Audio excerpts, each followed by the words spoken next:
प्यारे बच्चों नमस्कार। कैसे आप सभी? उम्मीद करता हूँ आपसे भी अच्छे होंगे। प्यारे बच्चों, आज का प्रश्न very very very most important है क्लास 10th वाले बच्चों के लिए। और बेटा, जैसा कि आप ये प्रश्न देख रहे हैं, ये वाला प्रश्न बोर्ड एग्जाम में 6 नंबर का जरूर मिलता है। ठीक है, तो प्यारे बच्चों, आज हम इसी प्रश्न को बहुत ही सरल तरीके से समझाने का पूरा प्रयास करेंगे। अगर बेटा वीडियो अच्छी लगे तो लाइक करना। जो छात्र चैनल पर नए, चैनल को जरूर सब्सक्राइब कर लें तथा बेल आइकन को भी प्रेस कर लें, जिससे कि आने वाली वीडियो नोटिफिकेशन यहाँ पर मिलता रहे। तो प्यारे बच्चों, पहले हम प्रश्न को पढ़ लेते हैं। क्या लिखा हुआ है? एक मीनार के ऊपर एक झंडा लगा है। मीनार के आधार से 10 मीटर की दूरी पर मीनार तथा झंडे के शिखर के उन्नयन कोण क्रमशः 45 अंश और 60 अंश है। झंडे की लंबाई ज्ञात कीजिए। तो प्यारे बच्चों, इस तरह के प्रश्न को बेटा कैसे हल करते हैं, देखो बस आपको ध्यान देना है कि मैं कैसे कैसे इसका चित्र बनाऊं, कैसे कैसे इसको हल करूंगा। देखो समझो, थोड़ा सा इसको ऊपर कर देते हैं। ठीक है, थोड़ा सा बस। ठीक है, देखिए समझिए। एक मीनार के ऊपर एक झंडा लगा है। ये देखो, ये मैंने यहां पर, ठीक है, यहां पर दिख जाएगा, ये एक मीनार बना दी। ठीक है, क्या मीनार, और इसके ऊपर एक झंडा लगा दिया, ये रहा। ठीक है, ये झंडा लग गया। ठीक है, ये लग गया ये झंडा। अच्छा, मीनार के आधार से 10 मीटर की दूरी पर मीनार तथा झंडे के शिखर का उन्नयन कोण कितना है? 45 अंश और 60 अंश है। तो भैया, मीनार के आधार से 10 मीटर दूर, थोड़ा सा ऊपर कर देते इसको, कितने मीटर दूर? 10 मीटर दूर। मीनार के आधार से 10 मीटर दूर, कितने मीटर दूर? 10 मीटर दूर। ठीक है, इनके उन्नयन कोण कितने बन रहे हैं? एक 45 अंश है और एक 60 अंश है। तो पहले 45 अंश आया है, तो देखो थोड़ा सा नीचे देखेंगे, हैं, तो 45 अंश बनेगा। और जब आप ऊपर देखोगे आंखों करके ऊपर, तो अब जाहिर सी बात है, ऊपर देखोगे तो भैया बड़ा ही कोण बनेगा, है। तो ये कितना होगा हमारा? 60 अंश का होगा। तो ये 60 का हो गया, ये कितने का है? 45 अंश का। ठीक है, तो क्या कहता है? झंडे की लंबाई ज्ञात कीजिए। ठीक है, तो हम क्या करेंगे, हम इसको मान लेते हैं क्या?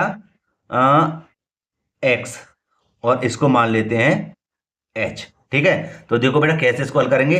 जो चीज आपको दे रखी है, 6 नंबर का सवाल है, समझना, तो आपको भैया बड़ा चढ़ाकर इसको लिखना पड़ेगा। ठीक है, जो चीज दे रखी है उस चीज पर ध्यान देना है और हम उसी के आधार पर इसको लिखते चलेंगे। ठीक है, देखो थोड़ा सा इसको साइड कर देते हैं और यहां लिखते हैं हल बेटा। तो देखो कैसे लिखेंगे। मीनार, क्या? मीनार ए बी, मीनार, या फिर एक काम करते हैं, माना मीनार ए बी है, माना मीनार ए बी। देखो यहां पे नाम दे देते हैं ए बी सी, और इसका दे देते हैं डी। ठीक है, लगातार दे दिए, इससे आपको अच्छे समझ में आ जाएगा। तो यहां लिख देंगे हम क्या? माना, माना क्या? ए बी मीनार है। ठीक है बेटा, ऐसे लिखना आप। ठीक है, ए बी क्या है? मीनार है, जिसके जिसके आधार, क्या? आधार बिंदु, आधार बिंदु बी से 10 मीटर मीटर की दूरी पर, कितने? 10 मीटर की दूरी पर बिंदु बिंदु सी है। क्या है? बिंदु सी है। ठीक है बेटा, और क्या लिखना? अर्थात बी सी, बी और सी कितना है? बराबर 10 मीटर, बराबर 10 मीटर। कोई परेशानी नहीं हो सकती बेटा, नहीं हो सकती। ठीक है, ऐसे ही इसको लिखना है। अब देखो, अब करेंगे प्रश्न को हल। कैसे? अगर आपको ये चीज लिखनी है तो लिख सकते हैं, इनके कोण ये बने हुए 45 और 60 अंश। ठीक है, ठीक है, तो मैं डायरेक्ट ही बताता हूं। अब हम क्या करेंगे, हम सबसे पहले लेंगे ए बी सी। कौन सा कोण लेंगे? कोण ए बी सी। ठीक है, तो बेटा कैसे लिखेंगे? लिखेंगे यहां पर समकोण, समकोण त्रिभुज ए बी सी में। ठीक है बेटे, और अब तो थोड़ा सा ऊपर कर दूं मैं, है ना। अब इसी के आधार पर, चित्र के आधार पर इसको हल करेंगे। क्या?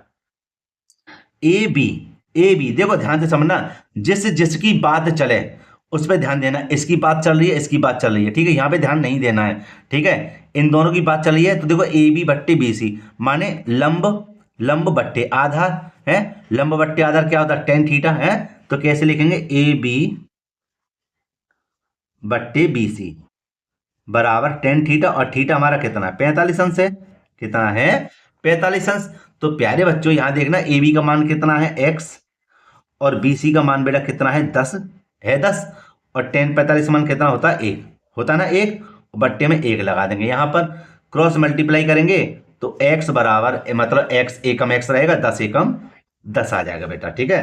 कितना होगा? ए बी की ऊंचाई कितनी होगी? 10 मीटर होगी। कितनी होगी? 10 मीटर। लेकिन हमें तो झंडे की ऊंचाई ज्ञात करनी है।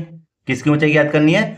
झंडे की। तो देखो बेटा यहाँ पर हम कैसे लिखेंगे? यहाँ पर लिख दें या यहाँ पर लिख देते? पहले समझा देते हैं। अब हम क्या करेंगे? अब ये चीज दो चीजों से गुजरेगी। क्या? यहां तक का मान हो गया। अब यहां पे चलेंगे क्या कि डी बी सी में, डी बी और डी बी सी में, अब डी और बी के बीच में क्या आ रहा है? ए आ रहा है। तो ये दोनों भाग क्या हो जाएंगे? जुड़ जाएंगे। लेकिन लिखने का बेटा तरीका देखो कैसे हल करेंगे। देखो, समकोण त्रिभुज डी बी सी में, ठीक है, समकोण त्रिभुज डी बी सी में। आप देखो डी और बी के बीच में क्या है? ए। तो यहां लिख देंगे क्या? ए बी प्लस के बी सी, ठीक है बेटा।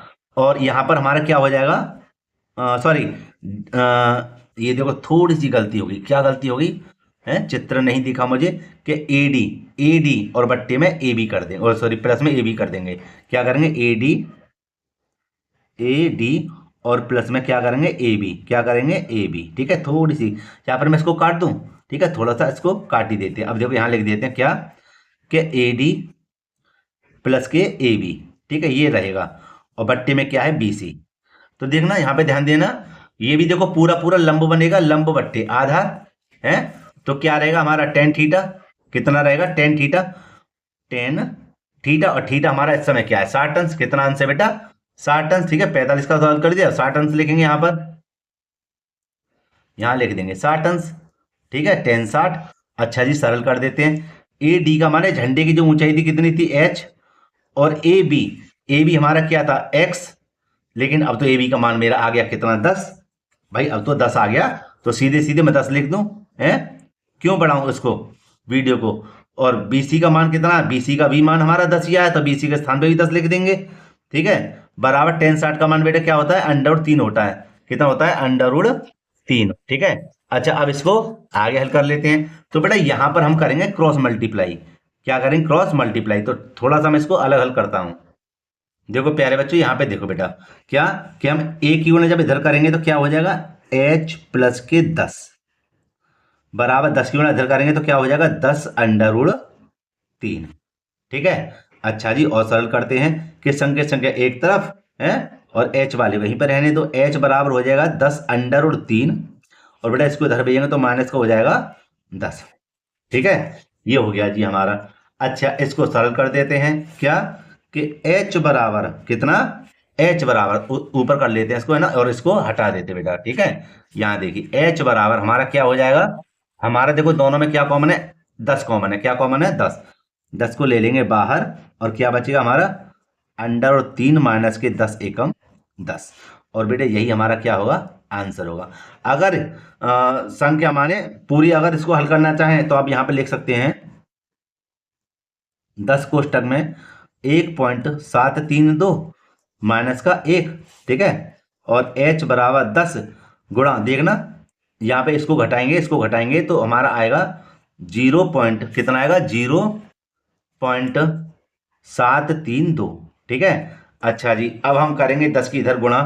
तो 10 की गुणा करेंगे तो कितना हो जाएगा? 732, ऐसे करके। भाई 10 की गुणा करेंगे 0 बढ़ जाएगी, लेकिन दशमलव कहाँ पर है? 1 2 3, तो 1 2 3 यहाँ पे आ जाएगा, है। तो हमारे झंडे की जो ऊंचाई रहेगी 7.32 मीटर रहेगी, ठीक है। और प्यारे बच्चों यही हमारा क्या है? आंसर है। अगर आप इतना करके आ जाएंगे तब भी आपको नंबर मिल जाएंगे, ठीक है। इतना करोगे तब भी आपको नंबर पूरे पूरे मिलेंगे। तो झंडे की जो लंबाई है कितनी रहेगी? 7.320 या 32 मीटर, ठीक है। ठीक है बेटे, बस बहुत बढ़िया। तो प्यारे बच्चों यहीं पर हम वीडियो को समाप्त करते हैं। वीडियो अगर अच्छी लगी हो तो लाइक करना, जो छात्र चैनल पर नए चैनल को जरूर सब्सक्राइब कर लें और बेल आइकन भी प्रेस कर लें। जैसे आने वाली वीडियो नोटिफिकेशन समय पर मिलता रहे। तो प्यारे बच्चों, मिलते हैं इसी प्रकार की एक और वीडियो के साथ। जय हिंद।